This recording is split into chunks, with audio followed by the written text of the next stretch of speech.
the way I envision doing this session is we're going to do a lot of note-taking, but I wanted to just get a bunch of, I sort of made a little thing to make people either mad or happy, or, some of the issues that we've seen popping up continuously.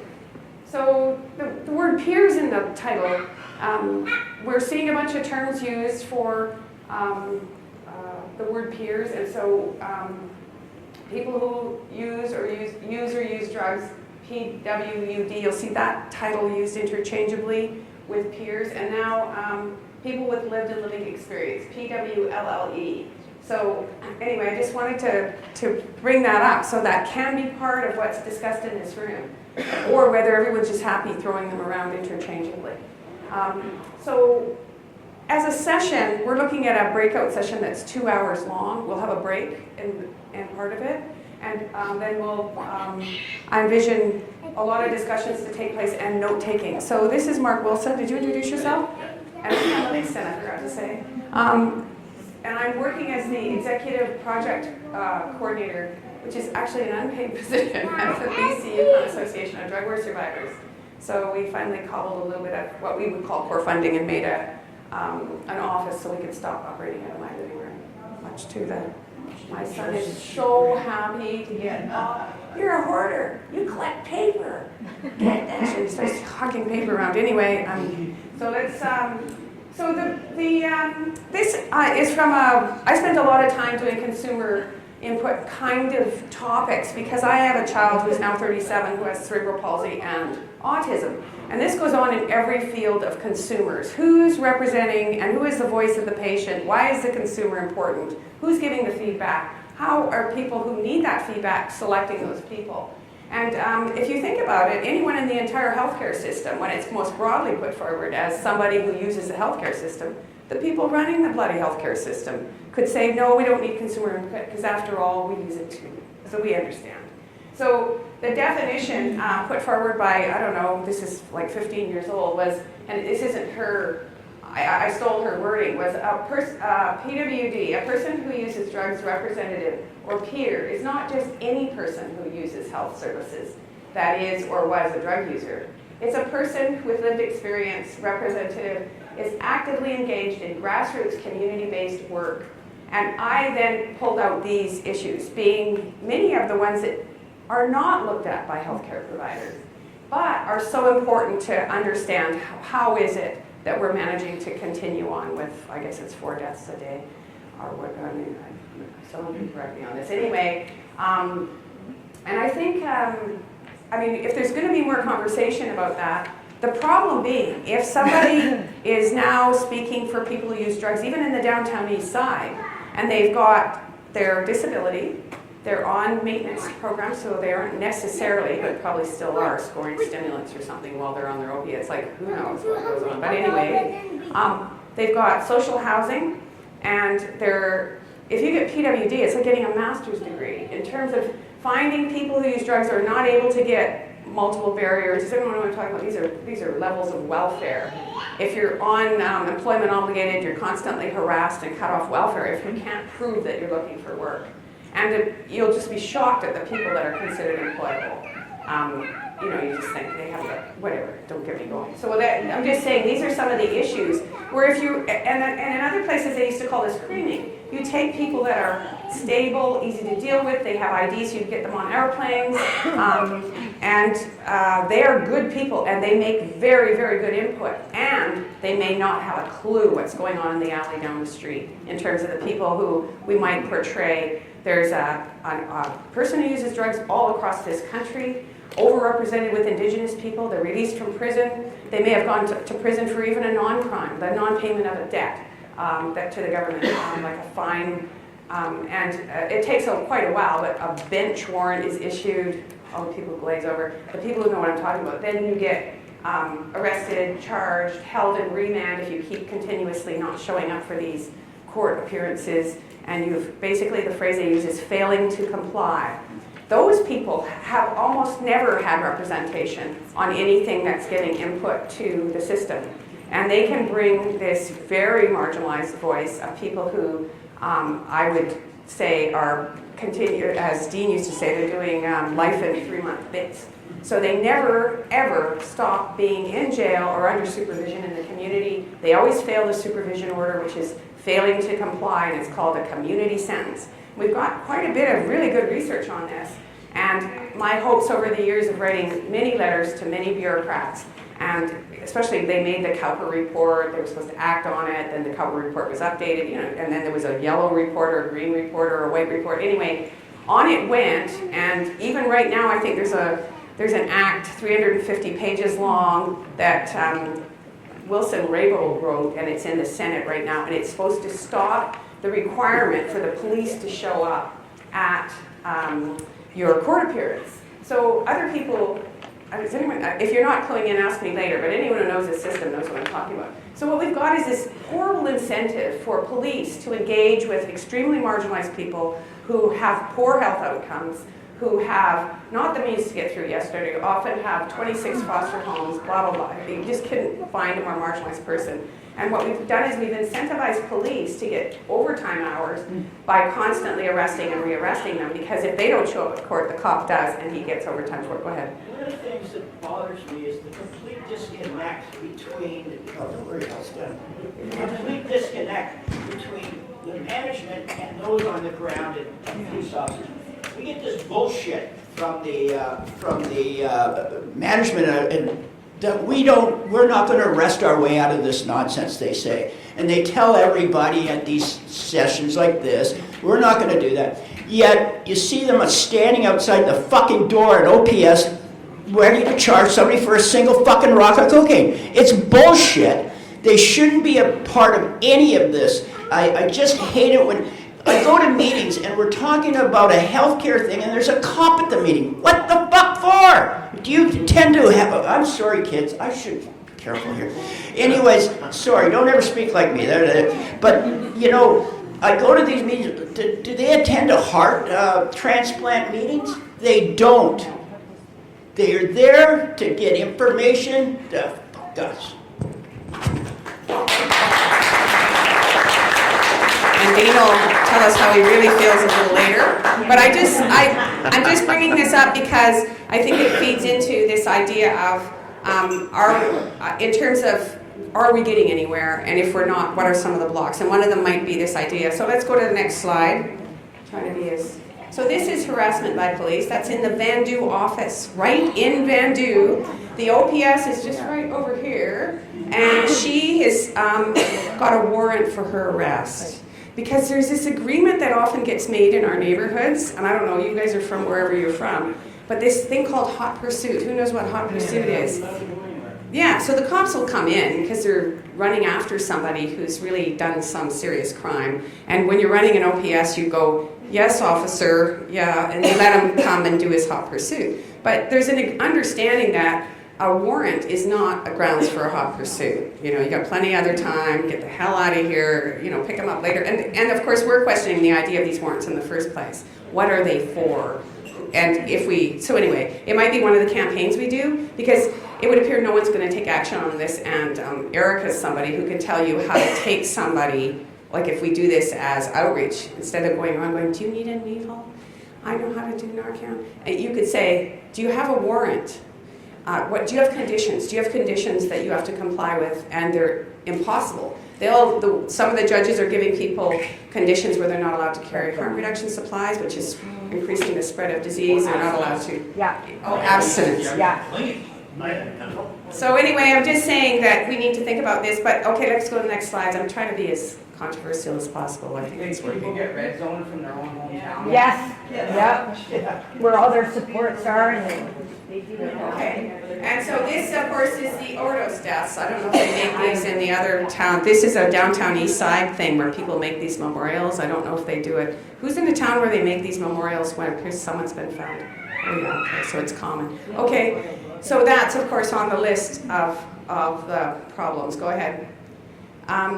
So the question is, when they are choosing peers and we say, are they representative, our kind of list, who needs peers is the government and other funded agencies to claim they have consumer input. or actually we could have used the word, just to be fair, we should have put ensure they have user input, and which is a good thing. NGOs who run housing, harm reduction services, and overdose prevention sites to fulfill their funded requirement for user involvement. And they're usually right in the contract that they have to engage with people who use drugs.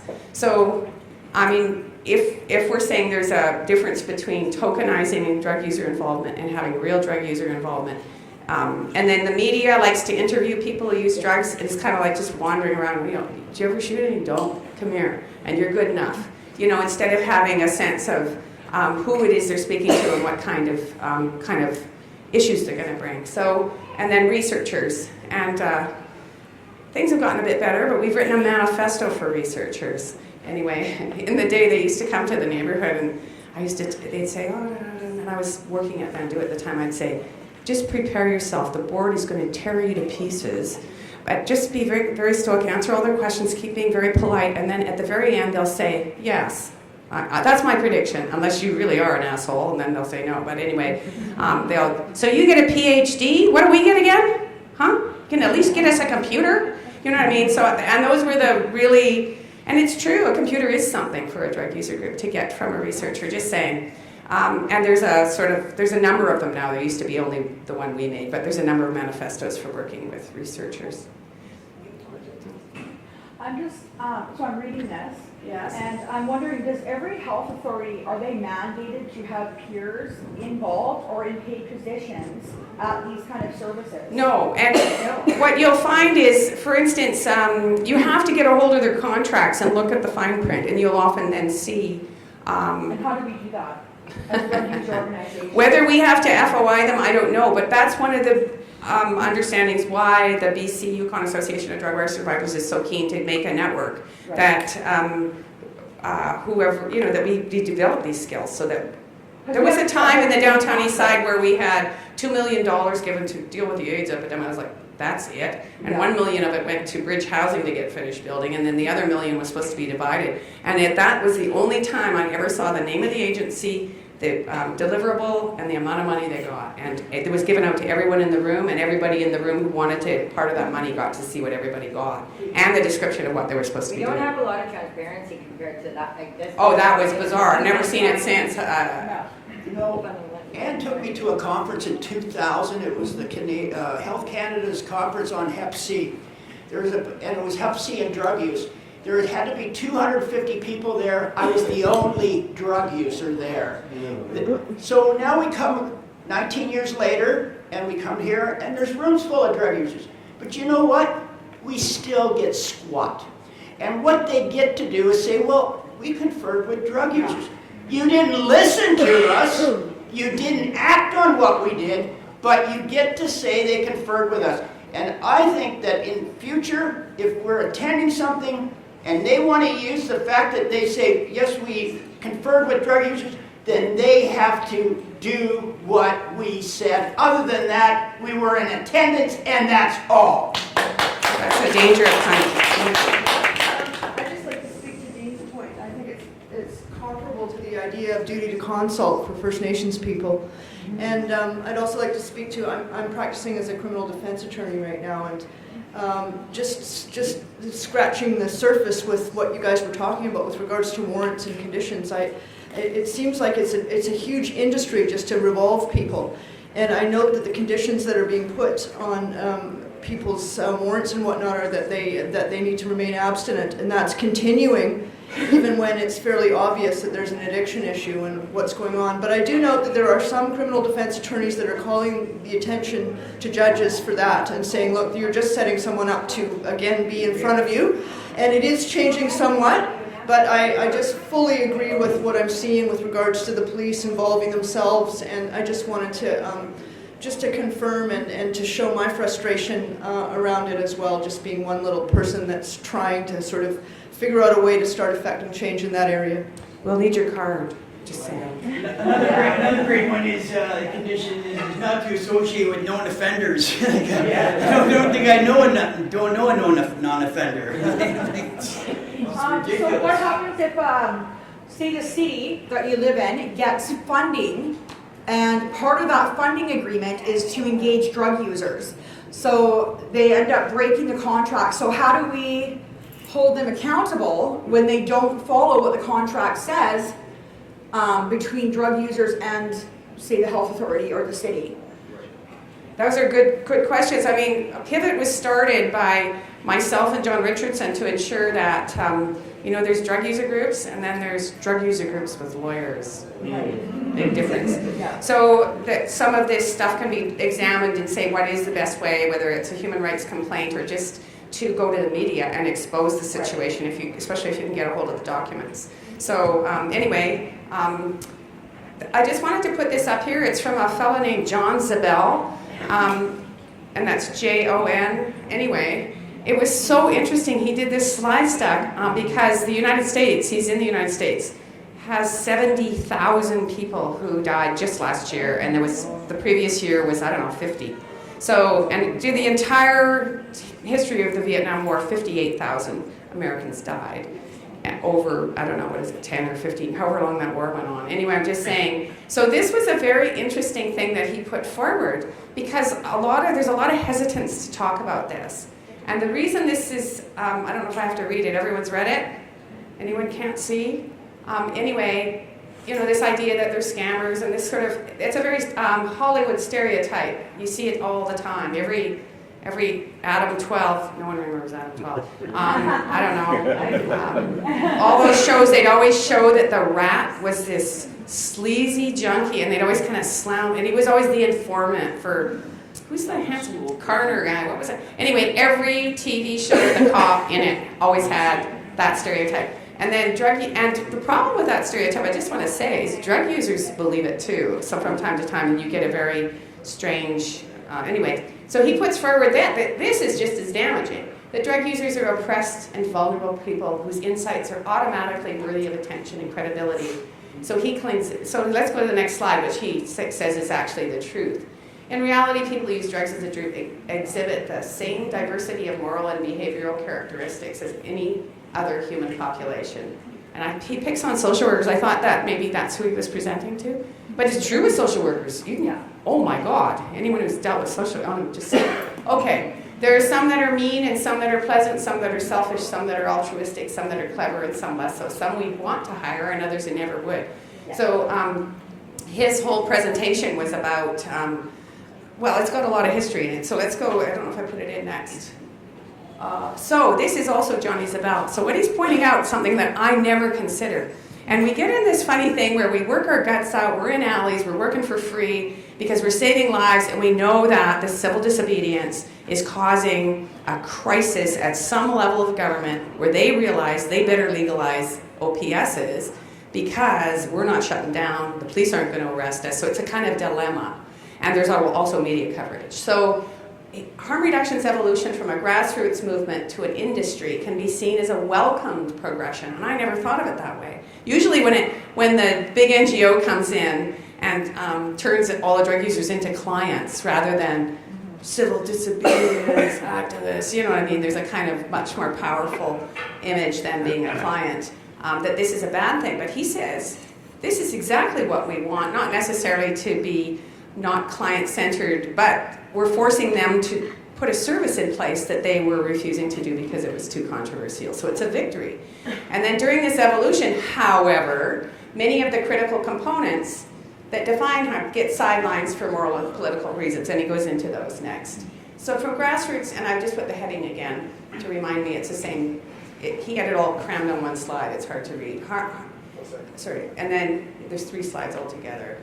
One of these is the way people who use drugs have been reduced to program participants, clients, or patients, not people with the skills to help create, design, and deliver harm reduction services, even though they're the ones who initially broke the law to do the service. So it's when I meet people and they're doing their first civil disobedience, I would say, just prepare yourself. There's grease your asshole. You're going to get fucked on this one. But the most important thing you can do in that preparation is, because it's good to have that psychological thing, or some drug user groups like Solid have created their user group, and they put their user group hat on, and they do advocacy and all this, and then they take that off, and they put on their service provider hat, and then they have to be providing a service. They're accountable. They've got insurance, all the headaches of a service. And drug user groups are capable of doing this. And it would be called a social enterprise for a nonprofit society to do both a service and the work they do advocating on behalf of their members. Anyway, it can be done. It's mostly technological and creating a structure that makes sure that it can't leak in. And we had, Van Du's done various things where we had a table at Main and Hastings. We actually they didn't pay us, but we were allowed to be there because they put these porta potties at the corner, because finally the stench of shit in the downtown east side was so bad that the middle class people that lived in the neighborhood were complaining that if they opened their window, it was just, just disgusting. And so we had these community meetings and they all hated drug users. We were all in the room together, and they said, we're going to get porta potties. And then they said, we're going to get uniformed security guards to guard the porta potties, at which point I jumped up and said, the people that we need to shit in there aren't going to do it, so Van Du will guard the porta potties. And within 3 nights, we were doing 1,000 rigs a night, because I said, well, when you're out there, you might as well have a few rigs on you. And we had a needle exchange that was doing 1-for-1 exchange or 2 for, and they also were closed at 8:30. So we ended up with this, anyway, that's another story. But it's just this idea that you can provide the service. What could go wrong at that point is I'm sitting at the table, and another person comes along and they say, I'm on the board of Van Du, and I'll get you fired if you don't let me sit at the table. Because we had a strict rule, they weren't allowed. So these are the problems when you try to do both. If you've got, what you want to do is create a firewall between the two organizations. One's meant for advocacy, and the other one's meant for service delivery. So I don't know if people got that example, what I meant, but it made more shit shows to deal with. Anyway, this is partly because medical professionals and healthcare workers have a hard time seeing people who use drugs beyond the caricature of the chaotic, dysfunctional junkie due to the stigma that pervades the medical system, and even some harm reduction organizations. So next slide. And then this stigma, in addition to the challenges associated with employing people who use drugs, are the main reason why organizations often embrace former users or people in abstinence-based recovery as peers. But I think that they don't have a very good, they don't have user groups throughout the States, and I think we've been victorious in it's not really anyone's fucking business if you use drugs. You need to show up on time, you need to do your job, and you need to get fired if you don't. And it isn't because, well, you hired me because I'm a junkie, and you knew I was a snake when you took me home. That kind of idea that they're supposed to tolerate absolutely any behavior from you is ridiculous. And that's why this, I think it improves everybody's outcomes if people, because then they don't say, as I said to, when Brian Aline first got the job at Insight, and that was way back, when did Insight start? 2003. He says, oh, well, they all know I use drugs. That's why they hired me, because I'm a junkie. And I was like, Brian, we need to sing some language. You say, I have that life experience, and then leave it. Yeah. They don't need to know if you're using now. People go in and out of drug use all the time. And I'll tell you, when, I don't know how far away from reality people get after many years of being marginalized. If you get a job, no one's coming to your house and counting wine bottles in your blue box. They want you to not be drunk on you do your damn job. And for what other medications you're on from your doctor, if you can't do your job, that will be what you're called on. You have a job description, and it's very clearly laid out. You know what I mean? So I'm just encouraging people who use drugs to do the same thing, to be very clear about it. So one of the things I work at BCCSU is putting on this thing, and one of the things I told Evan and Thomas Kerr, the two directors who hired me, was that I'm very open about my drug use and always happy. Anyways, but the thing was that I tell them I'm the conscience. I'm going to be the conscience of this organization. And they've actually bought into this. And every researcher now phones me and says, can you sort of dope-proof this for me, or street-proof it? And I do, and it becomes actually meaningful work, because we're actually trying to think. And nothing goes out of that place without somebody, either Laura Schaefer, Garth, or myself, or a couple other people that are associated with BCC, having a look at it. And, I think this is this way of doing business is so much different than the old ways, and it's a good way of doing business that we're taking on as the people. If it, it's about us, we're going to be part of it, and I don't know, it just works.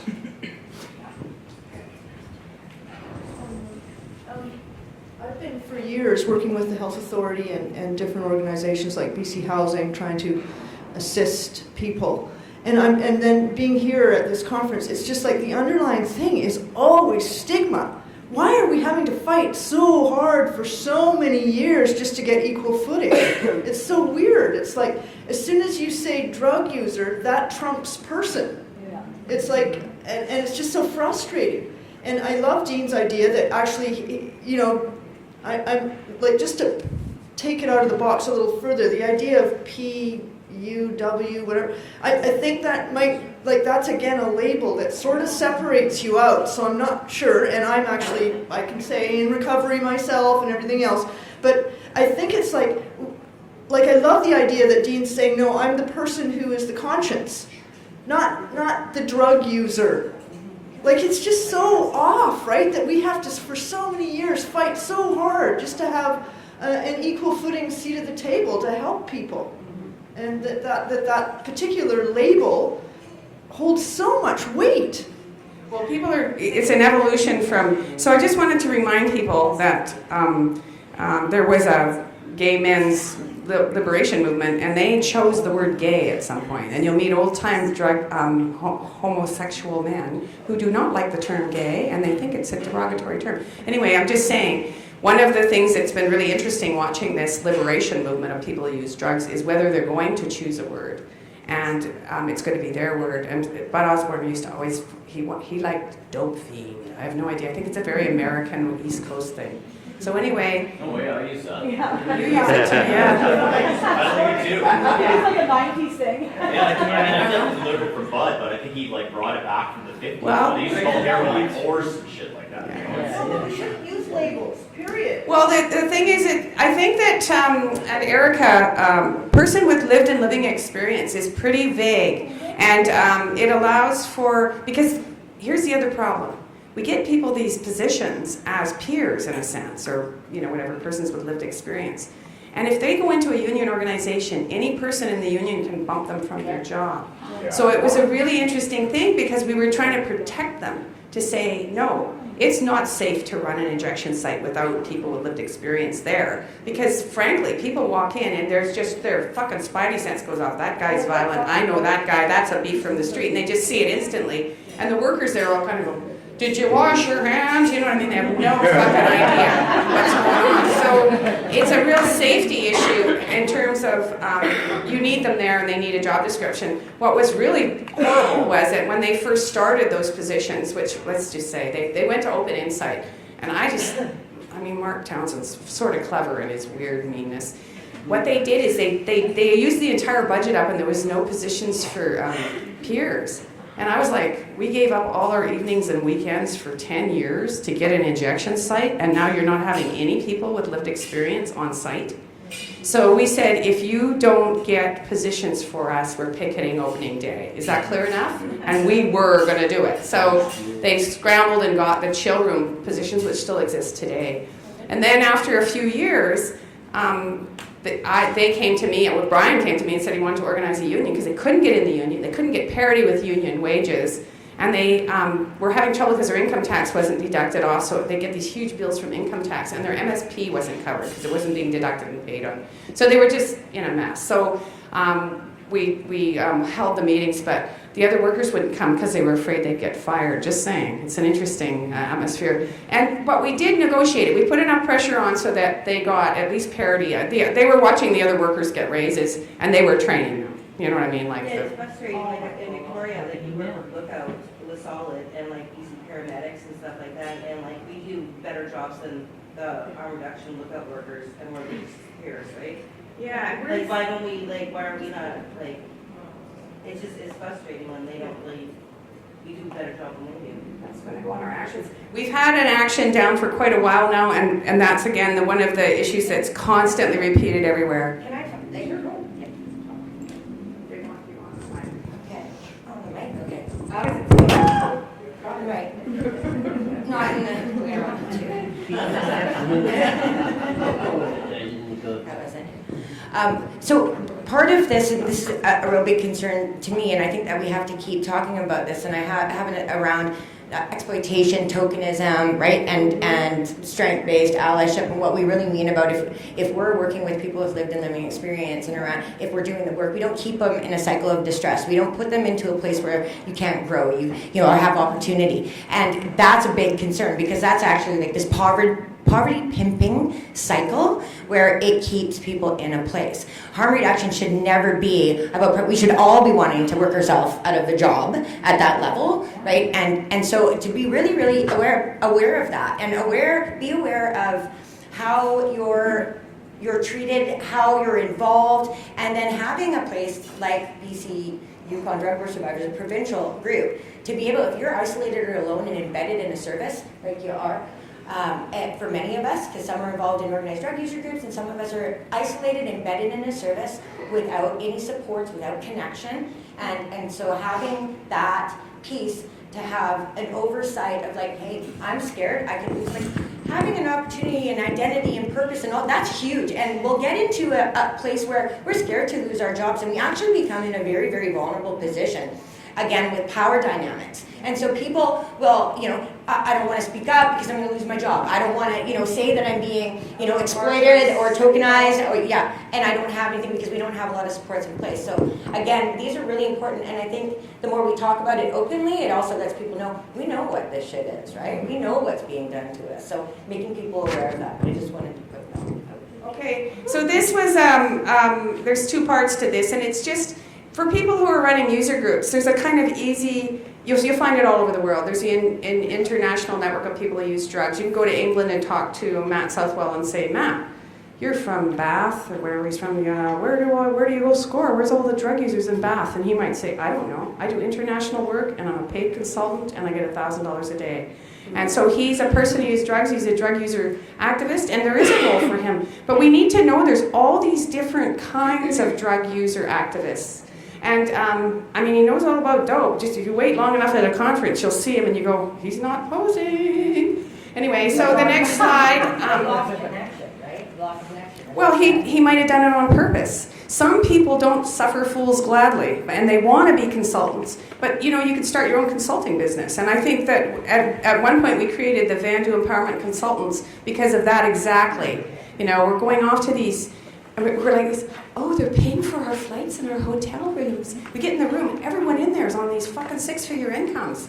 And you're just thinking, uh-oh, we should form a consulting thing. They should be billing us. These guys are all billing them on top of their 6 figures, I'm telling you. So anyway, it was just, we never really succeeded at doing that, but it's still a super good idea. And it allows people to play that role they're super good at and leave the drug user group intact. The one that is reaching out to the most marginalized, excluded users. If we don't do this work, we have to question, I mean, we could have a debate on this. Can you go to the next slide?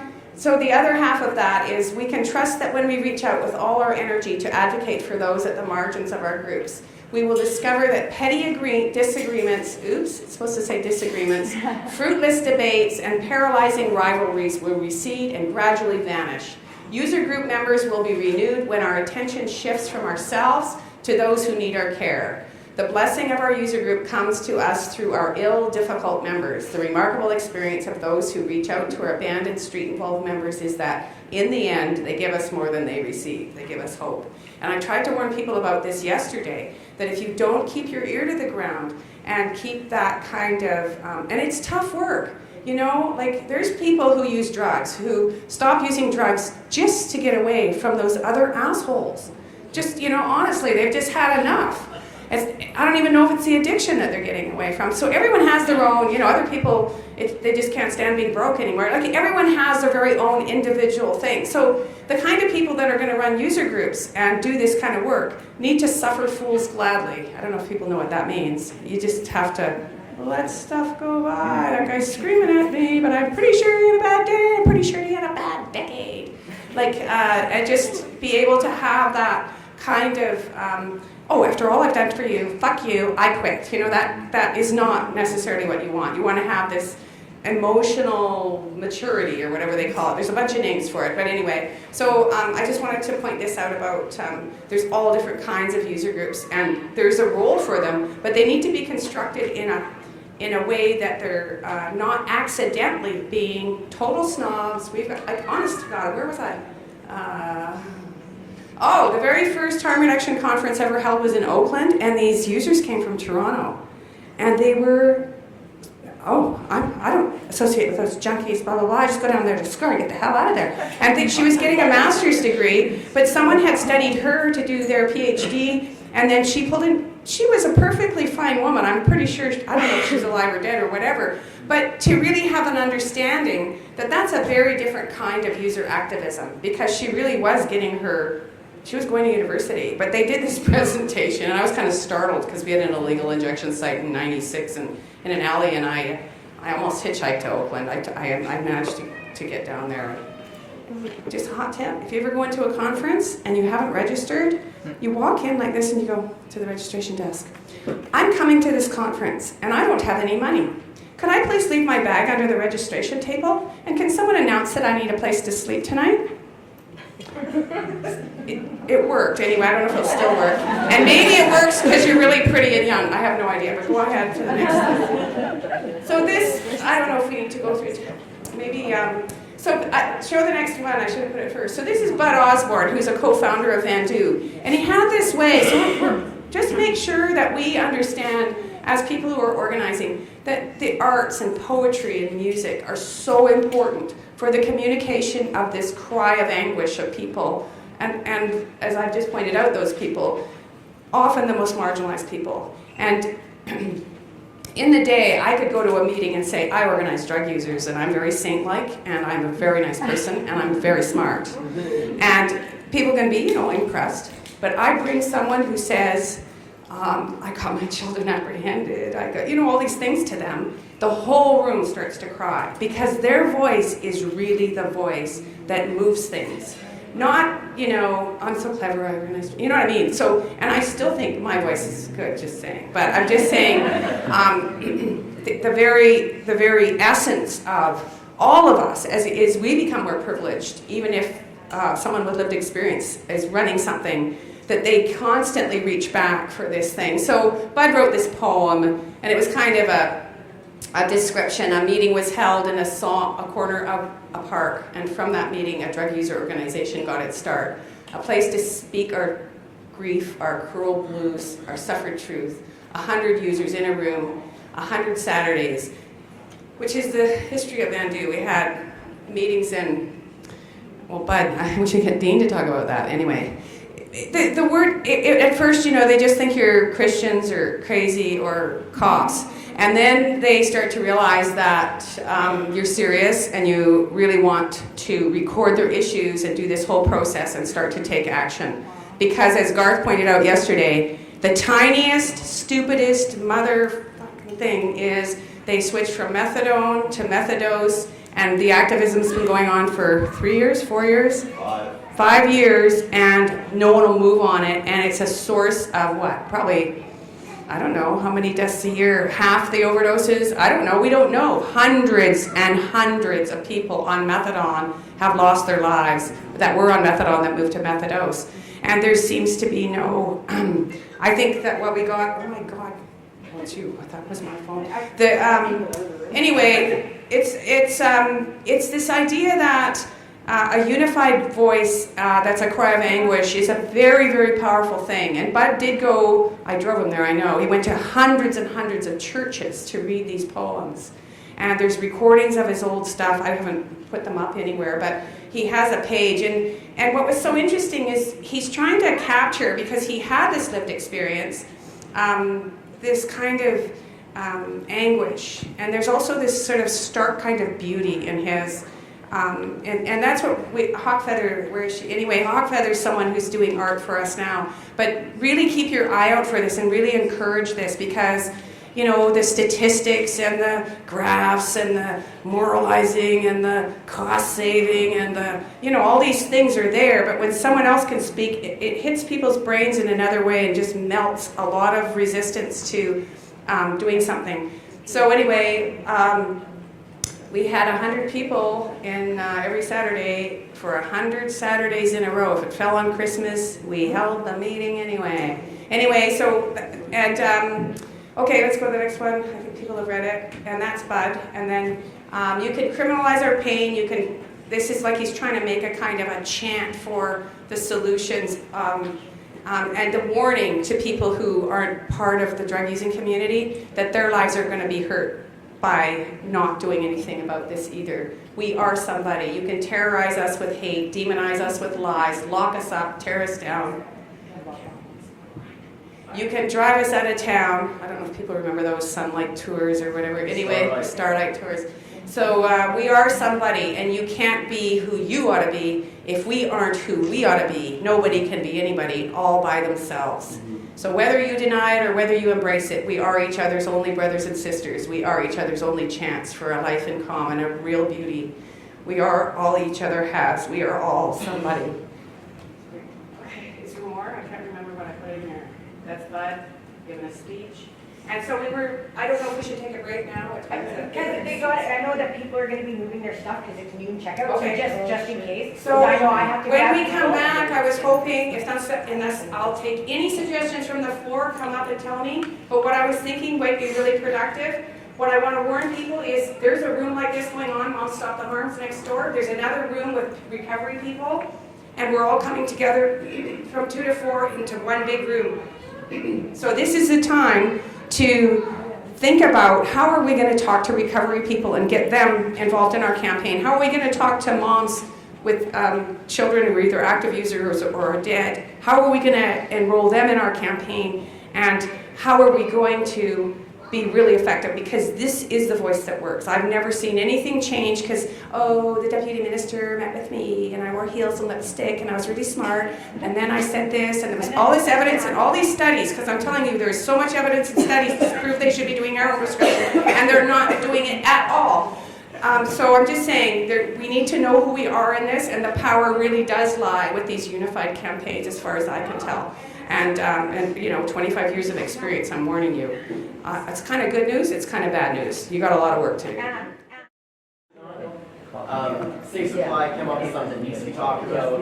Wage parity, respect for the work that's being done. That's something we talked about in the past. We'll see if we got room for that. And then there were police and courts later on. But Garth is here. He's able to initiate the conversation on safe supply, kind of hear from him what they're doing and what we need to do to move forward. That's something we get a good action point. And we got about half an hour, so we can spend as much time as we can get on that one and then wrap up. All right. Introduce the guy.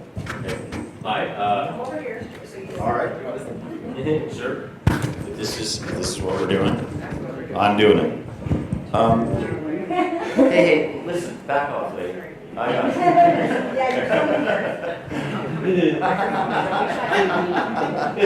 you. I'm sort of last minute substituting for Erica because she's dealing with some kind of chaos right now, which is, that happens. And so she asked me to speak a little update about safe supply. And I think there's 3 or 4 things that come under that. The one that Eric and I have been involved in is co-authoring a paper with several other people about a heroin buyers club. So that would be the ability for a bunch of us to put money together, buy pharmaceutical grade diacetylmorphine from somewhere, you know, import it or make it available to a little collection of people that form a cooperative and seek a Section 56 exemption, which is that means the police would stand down for the purposes of these people doing this specific activity. So that's just an idea that's out there, and now there's some reaction to that idea that maybe diacetylmorphine is hard to get a hold of. Maybe, according to some folks at the BC Center on Substance Use, the government isn't really interested in seeing that model, and so there's some discussion of doing it by prescription Dilaudid and prescription morphine. And that's a sort of a more medicalized, not quite heroin version.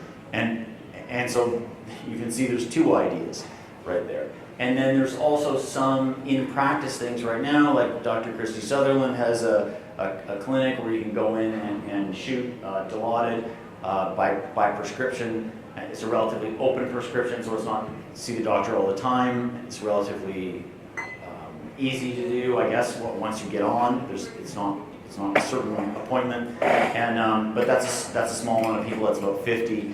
There's the existing Crosstown Clinic, which has got 160 people that are on prescription heroin, and there are places like people on Vancouver Island who are thinking they have the right circumstances to apply,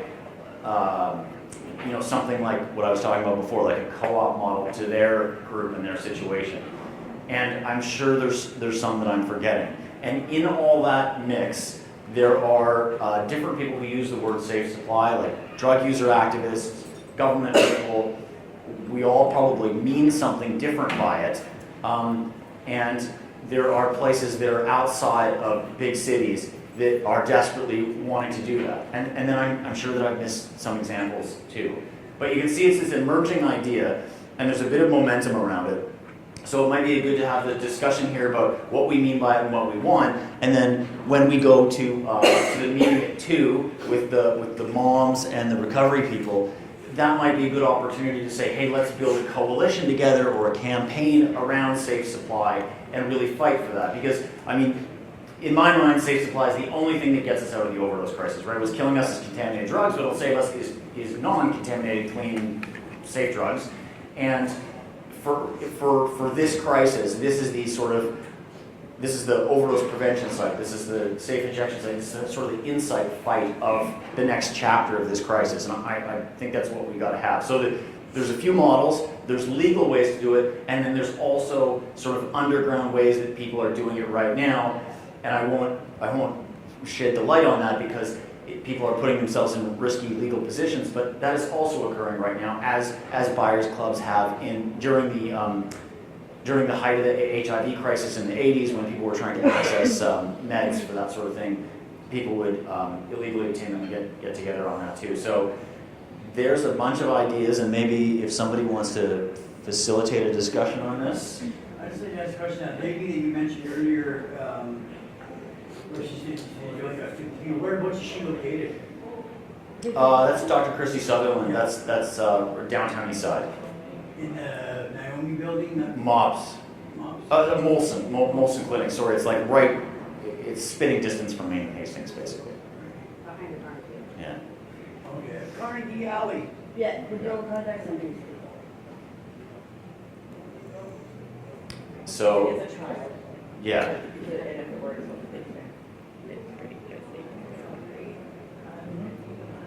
She's taking open clients now? Yeah, I don't know. Oh, it's a wait list? Okay. There's one in Surrey. That's right. That's Taylor, right. our health minister last week pretty well cleared the way for IOT, injectable opiate agonistic therapies, and diacetylmorphine and full diacetylmorphine across this country. The problem is we don't have anybody manufacturing heroin in this country. Also, a problem is that every time we try to do something, they want us to do an individual exemption 56, which is bullshit. We should get this exemption 56 blanket for the downtown east side and wherever you are from. I'm just do my work in the downtown east side, so that everything is covered. Or in fact, let's just get rid of it.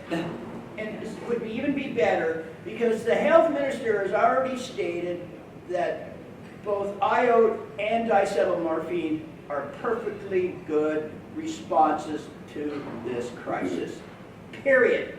So why are we not allowing our doctors to write a script for heroin? That's the question that we really need to ask. And putting a safe supply together on our own, it's going to be tough going, but I'm prepared to do it if they don't want to. But if the medical fraternity says that we have a medical issue, then treat us. And if you don't want to treat us, then sell us the stuff at a regular price and fuck off. Period. It makes me angry. I'm sorry, guys. It's just I've been doing this I buried my first friend in '69. This is 50 years ago. Wow. The same bullshit every year in, year out. What do you want us to do? We have told you what we wanted. We don't want to answer that question anymore. We want to ask you, what are you gonna do for us is the question that needs to be asked now. This raises a really good point, right? Like the federal government has this role, the Health Canada, of kind of making the rules that govern the whole system, and then the provincial ministries of health and the mental health and addictions ministry have this sort of, they spend the money, they implement, they build the hospitals, while the federal government makes the rules under what people can get at a hospital. And so together we kind of get bounced back and forth between these two groups sometimes. And now we have two ministries in BC, Ministry of Health and Ministry of Mental Health and Addictions. We get bounced back and forth between them. We also have colleges of physicians and surgeons. So we have this whole complicated diffusion of responsibility in the system. And so we can kind of schematic that and troubleshoot it. But then as activists, maybe we should just be leading a blunt campaign to demand for it and trying to get the moms stop the harm, I think, are already there. I don't know the recovery people very well, but to increase our numbers, increase the volume of the demand, and so that we can even come up with a few ways, like Dean was saying, in which that demand can be met. So it could be met by, like, let all the doctors prescribe. It could be met by heroin buyers club for people who don't want to even be in the medical model, but we could push that. One way is we could just take somebody, find somebody right now, and say, let's go find like a good patient and someone we think is a friendly doctor, and just try to do this. Just try to prescribe the person. I'll fucking take my mic and we'll do it like investigative journalism. We'll walk all the way through and find out where's the block, what stops us. I mean, maybe that would make good action problem. I don't know. I ran into a doctor earlier on today. Should I be passing this mic around? It's not being recorded. Yeah, can we just like, oops. Yeah. It's your problem now. Yeah, I ran into a doctor earlier on today, and he wants to prescribe some medications he knows of a couple different medications that you can buy or that are covered by your medical that will help you get over your heroin addiction and actually make it so that you don't want it. Yeah, and he's willing to play ball with us, and I'm sure that if we ran this by him, he's probably come up to bat and be the doctor that we can get to prescribe this stuff, right? But he might not if he's going to. Well, I think you have to pick up every single rock and look under it in terms of being really, really thorough.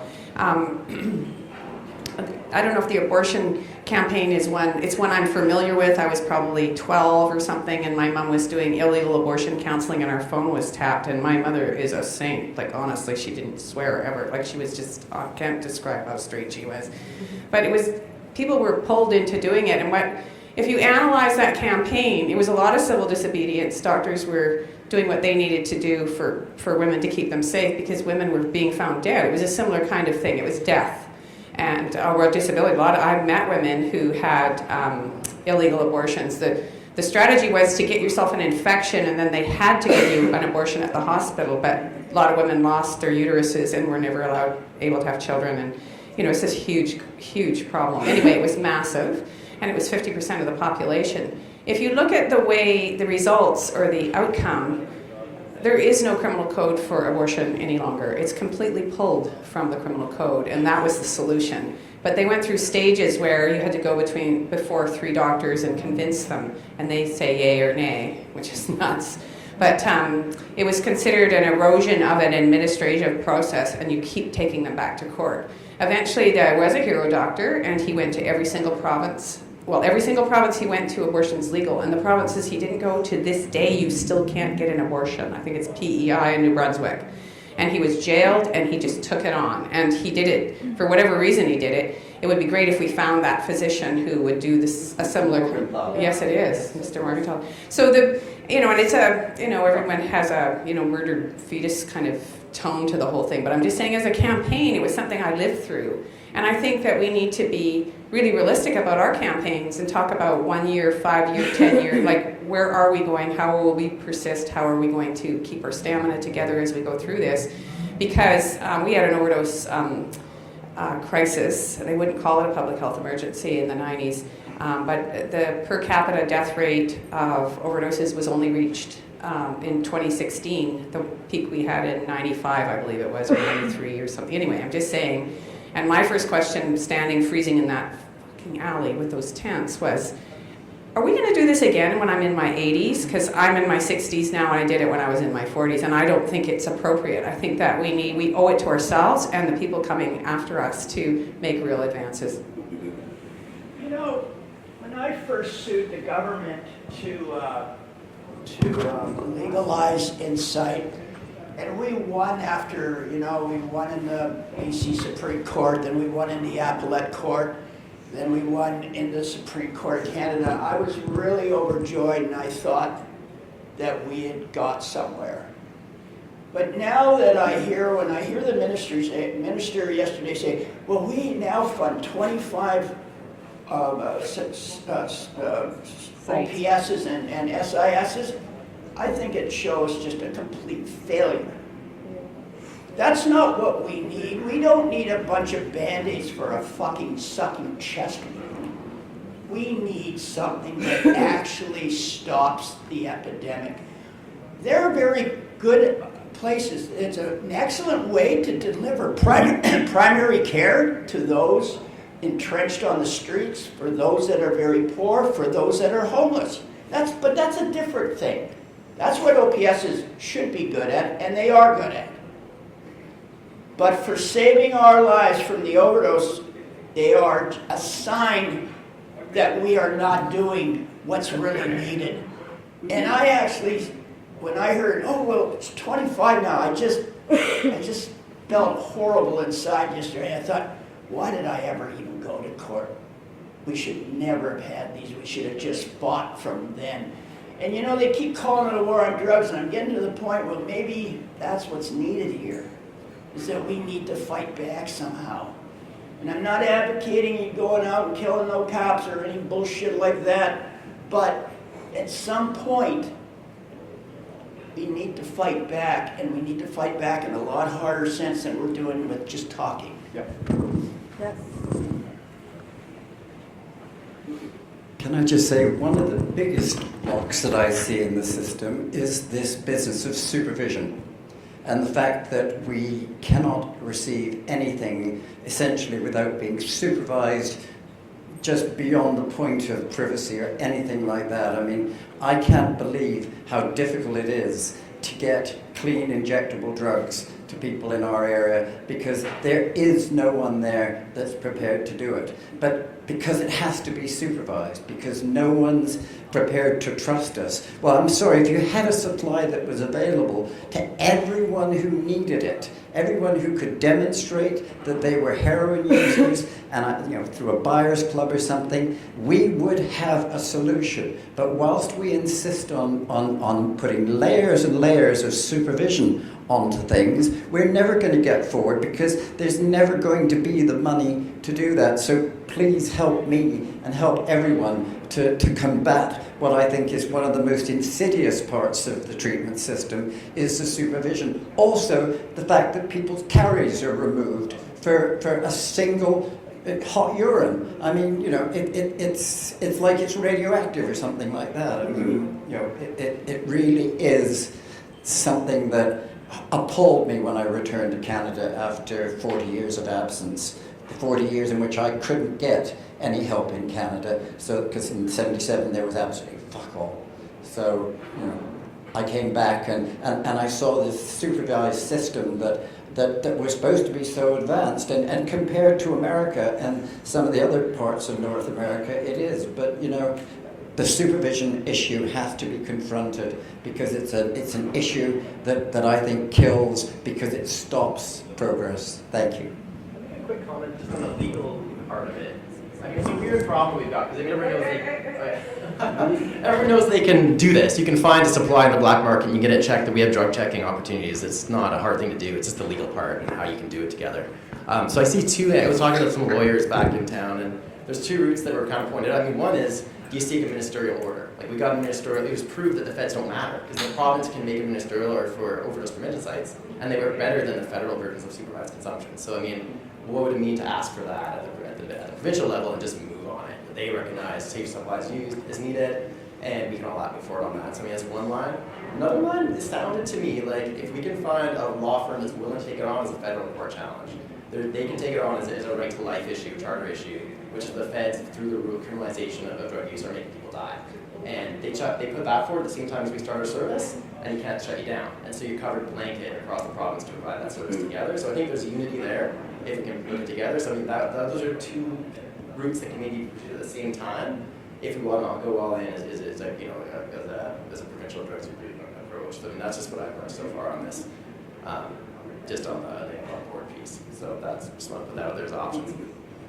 And I think I got him to write down there's going to be a federal election, and what everyone wants to hide behind provincially is that it's a federal law, the drug law, so people understand that. And when you're prosecuted, it's a federal prosecutor who prosecutes you, even though you're in British Columbia. So with the with an election coming up, one of the things that organized people who use drugs across the country, and certainly mothers, it started one of the what's given us the higher moral ground is these huge numbers of deaths and the number of people who are fed up and very, very upset and angry, and they want this thing ended, and there seems to be no end in sight. That we start going to if we get organized enough, we send a letter to every single person running for an MP position in Canada and say, this is who we are, and these federal laws need to change. What Trudeau said up till now is, we had enough trouble with marijuana, we're not looking at any other drugs. And that's their stance on this, and it's to convince one of the other parties to really run on, we are going to legalize all drugs and regulate them. Did you want to speak to this? Because I think if there's a federal election, it is time to confront people and say, you're not going to be able to run and not have this as an issue. It's going to go to every riding and every person running. So how many of us ask permission to use drugs? Ask permission. How many of us ask permission every time we use? So why are we asking permission to get safe supply? We have to grow ourselves. So why aren't we? Are you good at smuggling? Yes. I am. Experience, let's say lived experience. Lived experience on it. Drug laws, and the thing is, the drug laws are federal. Healthcare is provincial. And so the big outcome of the Insight trial was saying that this was a health issue, therefore the provinces should be able to deal with it, leave the feds out of it. They had nothing to do, but they still had to give us this exemption 56 to get around it. I don't believe that I need the handcuffs that the police used to put onto me by a doctor. I don't believe this is a healthcare issue unless I've been shooting dirty dope and I have an abscess. Then I need a doctor. But other than that, I don't need a doctor, and I don't need a cop. All I need is my rig, my dope, that I should be able to buy like they sell fucking alcohol. Go home. I know how to dose myself. If I knew exactly what was there, I know that I can shoot 4 S-Lons and it's a perfect shot. So, I know that 400 milligrams of morphine is just perfect. If I could go out and buy 400 milligrams of morphine at a store, just regularly, I'll sign up, I'll register. That's what we really got to get at. But allowing doctors and allowing cops, either one of them, to fucking handcuff us, fuck them. So I'm going to come back to you now, and I just wanted to say that we have this sense that there's also people that are overdosing who don't want to be known to be using drugs, so they're not ever going to go to an LPS, and they're never going to go on drug treatment because they're, what would you call them, casual users? What do you guys call them? Weekend warriors. And the worst thing you can get almost in the healthcare system is labeled as somebody who's using illegal drugs, because they'll deny you pain meds, and we haven't brought up pain meds. So with the legalization of marijuana, I have several friends that run compassion clubs. My brother runs Church Compassion Club over in Alberta. When he left BC 6 years ago, he was almost dead. He had drank and done in a year $675,000 worth of drugs and alcohol. Disappeared. Today he runs the biggest compassion club over there. Also, Grey Area Music Festival that stretches all the way out. People come all the way from Ontario for decriminalization and legalization of marijuana. 4 laws, 4 criminal offenses before this happened. How many is today? How many is there after? 65, 64, 65. They've codified everything. So, fighting for acceptance and for them to give it to us, legalize. Do we see this coalition, right? So, why ask permission? I don't like to. I'll ask for forgiveness. First of all, right? There needs to be a few people, yes, that will address the issue that you have, that some people don't want to come out of the closet, so to speak, right? And then others of us that will. Accountability, our own personal accountability, you know. Myself, in Yale's jail, the size and quantities of stuff that I've moved across Canada and other places, it's ridiculous. Co-ops, just like you were talking about earlier there, getting that together and then just giving it out to people. Don't sell for a profit. That's the big thing. That's not helping. That's fucking selfish. Give it out at cost, right? Get us all involved. Right? And then when we take it, you guys they're waiting for all this shit. They want all this accountability. Hold yourselves accountable. Write down, okay, this is why it works for me. This is how much I did today. This is why. Do micro little reports on it yourself. And then when they come to your door going, hey, you're under arrest now. This is why. Scientific research. Here you go. What are you going to do about it, right? What can they do about it? Our CMP in the lower east side, we were talking the other day on the Blue Lens. Hey, just put that out, right? Back then it was an epidemic, but that was real fucking dope. They were coming to us asking us to buff our stuff so we weren't killing people. Today, they're killing us. No one really knows what was in that dope, and there's evidence to show there was fentanyl in China White, but anyway, I won't go into that. I'll have to do a research. Yeah, not in the China what I was doing, I don't think. But I was just going back to what you were saying about elections. We're supposed to be driving this conversation towards actions that organized drug user groups can take, right?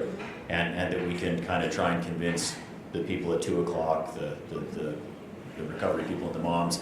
And I think some of those moms stop the harms people are already doing something to do with elections. So we could join that effort or try to influence it, or we could put something that complements it where we're kind of doorstepping the politicians or kind of building on that, maybe making it a little spicy or something.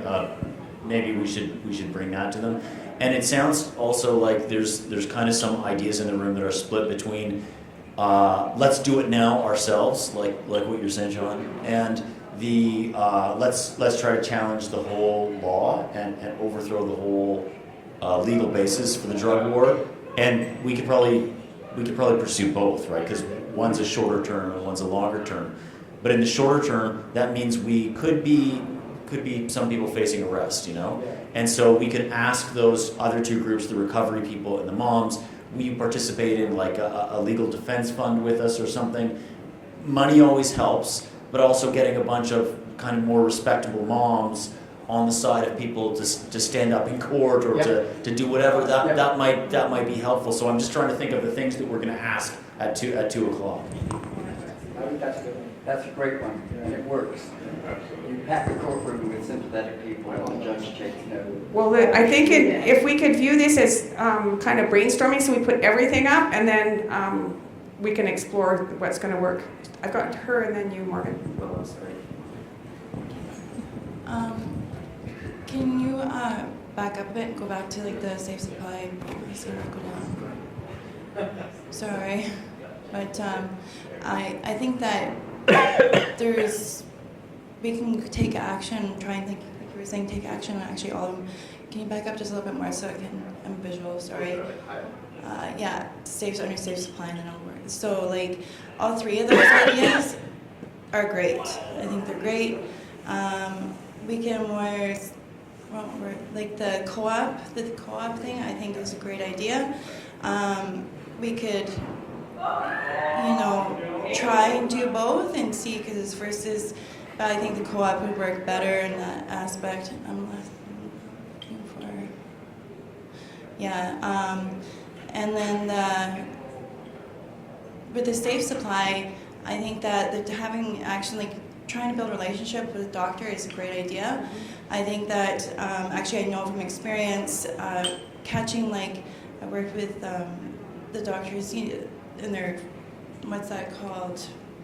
I think whatever, midterm or whatever at the end where they do the practicum. Oh, yeah. And they come in for about a month and a half, 6 weeks at a time, and I would challenge them on looking at it in a different way, right? And I would tell them my story and tell them what it's like to be on that side. And because I had built that relationship with them, they actually would hear me. And I mean, in a way that's sad because they should hear every voice, and I try to open them up in that as well. And I have met some doctors who are, are a bit open, and so usually the older ones and have more experience and build those relationships. A doctor needs to be willing to give up their license and face criminal charges usually. And I talked to, there used to be it is at the end. I'm just going to Willow, and then we're going to, we will reconvene at 2. Please be back at 2, and there's a bigger room, and there's 3 of us. It's in these suites. Go ahead. So I think what we're asking for is a basic human right to be self-determinant in how we heal. So can you put down human rights, which I might be a separate. There's both federal human rights and provincial human rights legislation, and you can, they're tedious as hell. We filed one at Vandu, but go ahead, keep going. Is that what you wanted to just say? Well, there's like 4 places around, like I think one of Australia, that it is legal there, and they do have supply of heroin and stuff, because it's right there. It works. They don't have safe supply in Australia. They have safe supply in I think about 20 countries though, like Germany, Switzerland, Holland. They used to have in the UK. It's a bit horrid. Yeah, and so there's many, like, one of the things, and I'm not sure if people want to take action on this, one of the things we can do is continue to educate drug users about what exists elsewhere, so that we're speaking in a very knowledgeable way in our community. So if we go to City Hall or we take on I encourage everyone to go to your health authority meetings. It's really interesting. And they often make the mistake of having an open mic at the end of their meeting, and the media is often there. And there was a time at the beginning of Vandu in the 90s, and we would take, I'd feed them all, we'd go in a cab, I called it project accompaniment. And at first they were timid to get up to the mic, but I would get up to the mic, and then I would start, oh boy, get up there. So we would eventually, and people are building a skill to be able to speak about their lives to people who they view as having power and money to provide, I guess, services or policy changes that will save their lives. So it's a good skill to develop. And it also is, like I said, when the media is there and they see articulate, organized drug users speaking directly to the health authority boards, it's a thing, you know? Yep. So we're going to adjourn. I think lunch is served. I don't know what time it is. I never know. So thank you. Can we end with a moment of silence really quick? Sorry, it's so hard for us because we always have there's a sense that you don't want to leave the room without it.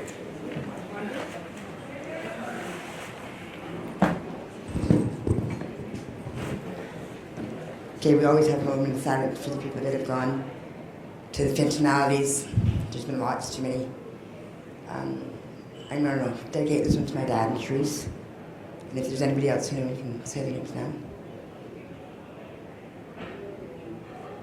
Donnie. Right. Rapper. Gideon. I just broke the mic. Trina.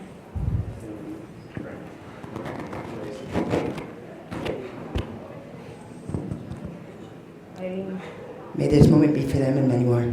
All my relations. Thank you. See you at 2.